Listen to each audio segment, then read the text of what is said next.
इसमें मुझे क्या कहना है जी, आप जानते हैं इस पर निर्णय नेता को लेना है, माननीय मुख्यमंत्री जी को। सर, इतनी दूरियां कैसे बढ़ गई आप? मेरी बताइए, मेरी किन से दूरी है, मेरी किन से दूरी है जरा? अगर ये दूरियां ना होती तो इस हद तक बात कहाँ? यही दिक्कत है आप लोगों के साथ। आप लोग ऐसा ना इंच फीट रखे हुए ना कि दिन भर दूरी नापते। तो हमारे और नीतीश बाबू और लड़वा कोई दूरी है जी? कौन बता दिया आपको? आप जा रहे हैं नामांकन दाखिल करने? अरे नॉमिनेशन 24 से 31 तक है, अभी तो बहुत दिन है, अभी तो आज कैबिनेट मीटिंग है, जा रहे हैं। एक छोटा सा सवाल, पटना तो आप हमेशा जानते हो, मैं मंगल को आता हूँ, बुध को कैबिनेट के बाद चला जाता हूँ, फिर जा रहे हैं आप? आज जा रहे हैं पटना? शाम में जाएंगे पटना, बिल्कुल। एक तय माना जा रहा है कि मतलब आपको एक और मौका मिलेगा केंद्र में अपनी सेवा देने का।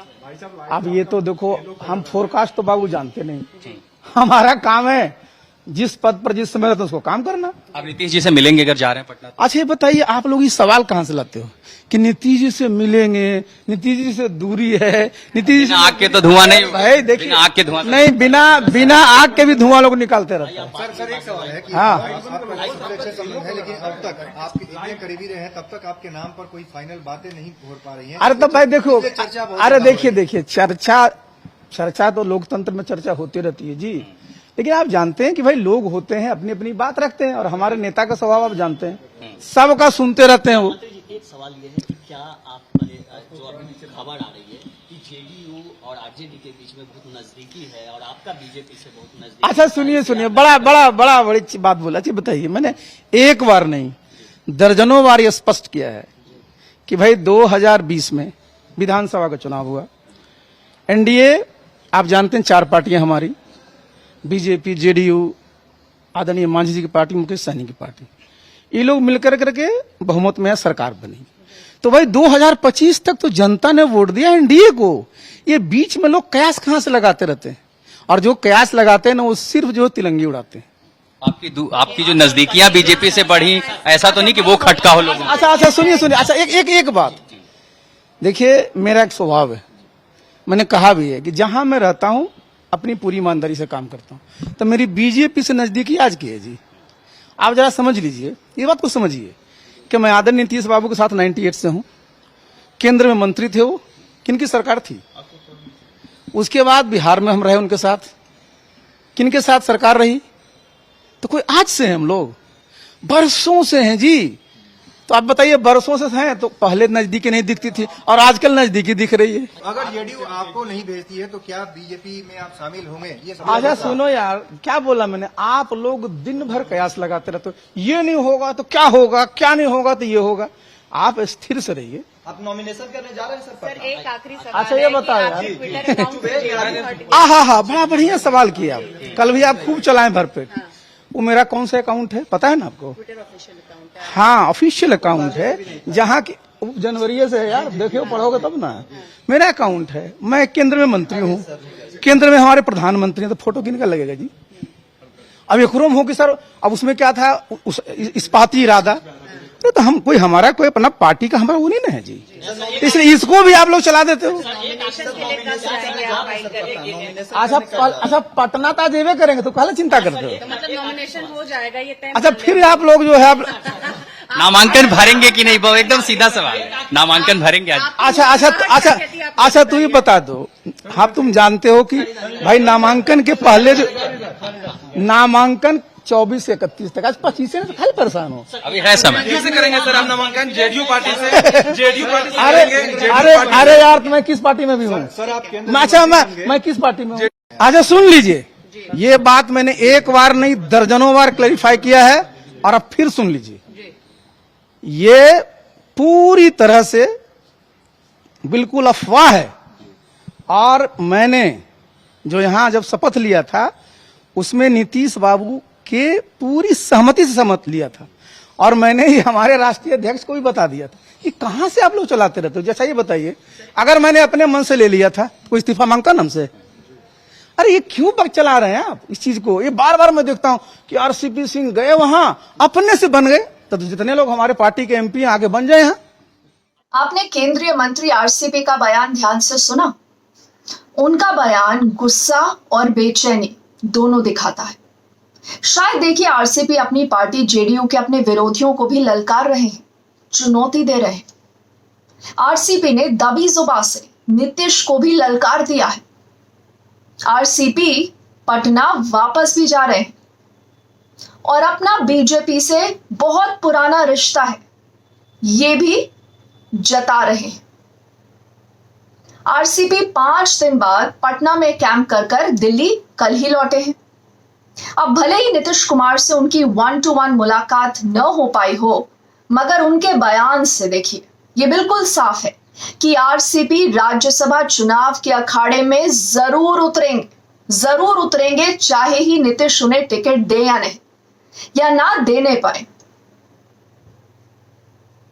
साथ ही साथ बिहार से राज्यसभा चुनाव के लिए नामांकन अब शुरू हो चुका है, मगर नीतीश का आरसीपी को आशीर्वाद आधिकारिक रूप से अब तक नहीं मिला है और नीतीश क्या करेंगे कोई नहीं जानता।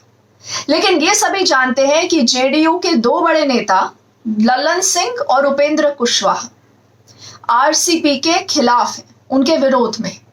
मगर नीतीश कुमार के बारे में ये बिल्कुल साफ नहीं है कि वो आरसीपी के ऊपर क्या अभी भी अपना हाथ रखने को तैयार है या नहीं। हाल ही में दूरियों के तो बहुत सारे कयास लग रहे हैं, कुछ तस्वीरें भी आई हैं और ये सब क्योंकि कहा जा रहा है कि वो बीजेपी से नजदीक हो रहे हैं। तो क्या नीतीश आरसीपी से बेहद खफा है? मगर देखिए क्या पता नीतीश पलट जाए, कुछ भी हो सकता है।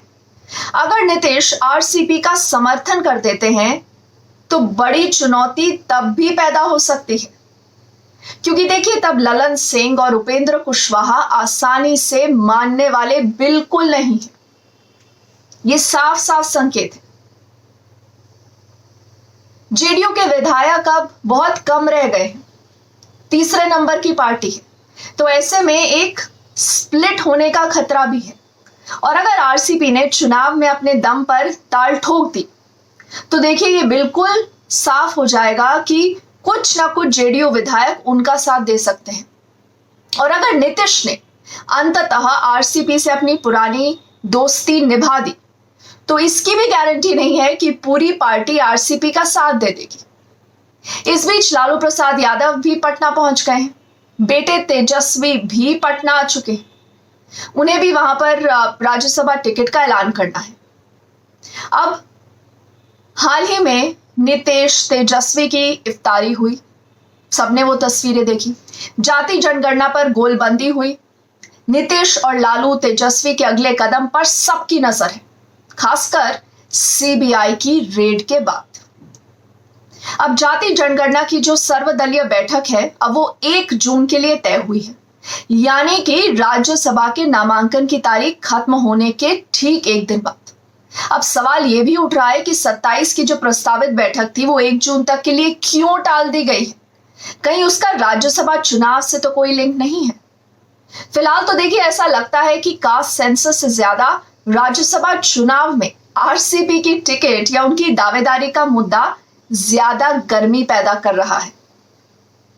जाति जनगणना पर सर्वदलीय बैठक पर बीजेपी के रुख में अब थोड़ी बहुत नरमी भी नजर आ रही है, मगर आरसीपी के सवाल पर बीजेपी क्या स्टैंड लेती है यही देखना सबसे जरूरी होगा। इधर विधानसभा के अध्यक्ष है विजय सिन्हा, कल भी आपने उनका एक बयान सुना था, नीतीश पर रोज हमला करते हैं। अब तो लॉ एंड ऑर्डर पर ही नीतीश कुमार पर निशाना साध दिया है। और याद रखिए गृह विभाग यानी होम डिपार्टमेंट मुख्यमंत्री के पास है। क्यों अपराध का ग्राफ बढ़ रहा? पिपरिया में आज मर्डर जो हुआ, इसके पहले भी मर्डर हुआ, वही दरोगा है जो कि बीरूपुर थाना में था और उस दरोगा को वहां से उठा करके पिपरिया में दे दिया। ऐसे भ्रष्टाचारी लोगों को संरक्षित अगर जो हम करेंगे तो जवाबदेही तय करेंगे ना।